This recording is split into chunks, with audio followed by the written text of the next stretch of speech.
Are you running a play school or planning to open a play school? Then in this video, I will tell you the top 10 trends that are happening in the early childhood education and how you can capitalize on them as a play school leader, as an early childhood leader. My name is Amol Arora. I'm the managing director of Shamrock and Shamford Group of Schools. In the past 33 years, we've helped more than 650 entrepreneurs run successful play schools, primary schools, and secondary schools across 29 states, 7 union territories, and 3 countries, and we're opening one school every week. So a lot of people ask me, sir, what is the latest that's happening in the early childhood sector? So here are the top 10 trends which are going to make a big impact in this sector, and you need to incorporate them in your play school's curriculum from today. Number one is emphasis on play-based learning. Now there's increasing research that children learn better when they have fun. So you need to include elements of play into your curriculum. So think about how the lesson plans are, how activities are, how your school is designed, and give opportunities for children to play, and there should be a learning outcome out of them as well. Number two is more and more increase in technology. We all know technology is changing our lives.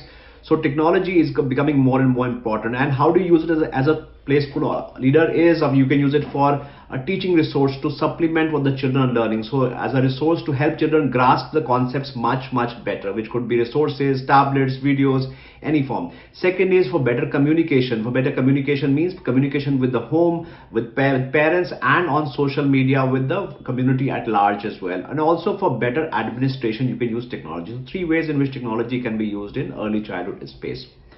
Third point is there's increasing focus on social economic development for the emotional development of children. Today, going to a school is not just about learning literacy, learning facts, learning numbers. That is important, but with the challenges faced by technology, single child families with nuclear families, children need to come to a social environment to learn things like empathy, kindness, sharing. These are things which are very important to make children, as I say, a wholesome individual. So this is going to be more and more important. The focus is shifting from just literacy to these aspects of learning, because people are realizing if these developments are not done properly at the foundation stage, they result in larger problems at the higher education level. So very important focus that's coming in. Number 4 is personalized learning approaches. So that means that every child is not treated like one in a factory where all children come and they learn and they go out. You have to treat each child as a unique human being, as a unique individual. Now how is that possible? Because there's so many children in our classrooms, teachers can barely manage to cover her syllabus. How does she differentiate that? So you have to create differentiated teaching. That means you have to create different teaching styles, different learning styles, give opportunities for every child to learn at their own pace. So work with the parents, work with technology on that to create personalized learning paths for your children. Number 5 is integration of STEAM in now. STEAM stands for science, technology, engineering, arts, and mathematics. Now, because of these tech subjects are becoming more and more important, as more and more technology automates our lives, is creating new jobs, is finishing old jobs. So the importance of science and technology is becoming more important. So you need to start incorporating the love for science and the curiosity for mathematics right at the early stage, rather than having a negative approach towards learning these subjects.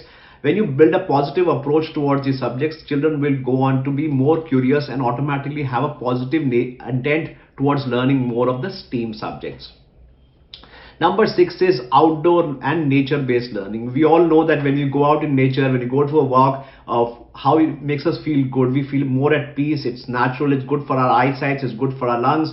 So you need to create opportunities for children to learn outside the classroom as well through nature. Now, how is it possible if you're running a play school in a city? There's hardly any space around.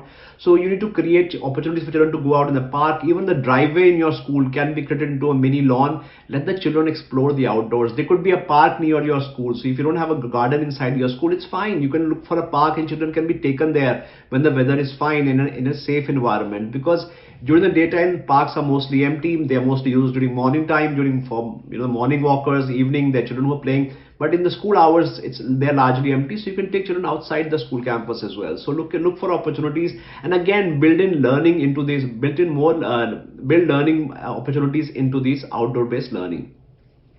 Number 7 is emphasis on bilingual learning. Now research has clearly proven children who can speak and think in 2 different languages or multiple languages have a definite brain advantage, developmental advantage over children who speak only one language. And also with the Narendra Modi government focusing more and more on emphasis on Indian languages, regional languages, Hindi. So I think learning needs to be not only restricted to one language, which is English, which is commonly done in private schools in India. So you need to incorporate more of Hindi, more of your state language and English all into the learning process. And don't worry, children pick up languages much faster than adults. So don't worry about how it'll add to more pressure. No, it's not. Children take to a language very, very quickly. And I'm sure if you're living in a bilingual family, how quickly the child can try shift when they have to speak to a teacher versus then they have to speak to a maid at home, right? So they switch languages very, very quickly. So don't worry about that aspect, but try and incorporate more and more languages. And that is very, very important into your curriculum. Don't be just unidirectional, because most of our curriculum is focused on teaching English as well.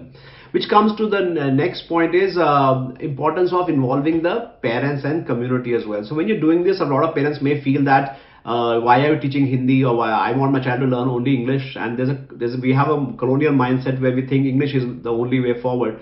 So, and of course I'm making this video also in English because the whole idea of this is not just to say that which language is better or not, but because the audience for my YouTube channel has people from non-Hindi speaking states as well, and from other countries as well. So I thought I'll make this video in English. So when you're trying to introduce multiple languages, some parents will come and say, why are you teaching other languages as well? I want my child to speak only in English. So you need to get them involved. So with more involvement of the parents in the school, you will see they'll understand where you're coming from, what your intent is, that your intention is truly to give back the best to their child. So involve the parents in whatever opportunities, volunteer, ask them to be volunteers, have orientation, parent-teacher meetings, get them to be part of the school functions in some way or the other. So they'll feel a part of their, this is your part of their life as well. And children perform better when, the research has shown that children perform better in the classroom when they know their parents are involved in the school as well. So give the parents lots of opportunities.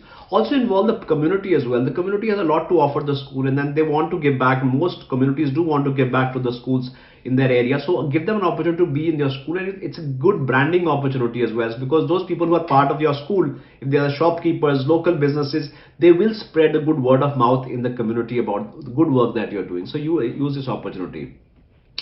Number 9 is an integrated curriculum. Now, our traditional curriculums teach all subjects in silos. That means they are separate, right? So we have English, then we switch off. After 40 minutes, we switch to maths. After 40 minutes, we switch to Hindi. Now, think of it. As a child, this is what we expect our children to do. We have 8 periods. We have different subjects.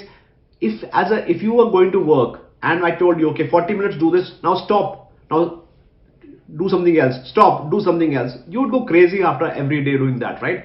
But this is what we expect our children to do, which is not developmentally correct. So create more integrated curriculum opportunities. When you start doing that, when you start building connections across different subjects, the same learning can be you can achieve by having multiple things. So accounting and a science lesson can be easily integrated together. A language and a science lesson can also be integrated together. So you can really mix up different languages and different subjects very comfortably, but it requires some thought, because right now our books, our curriculum are in silos. They're all separate subjects.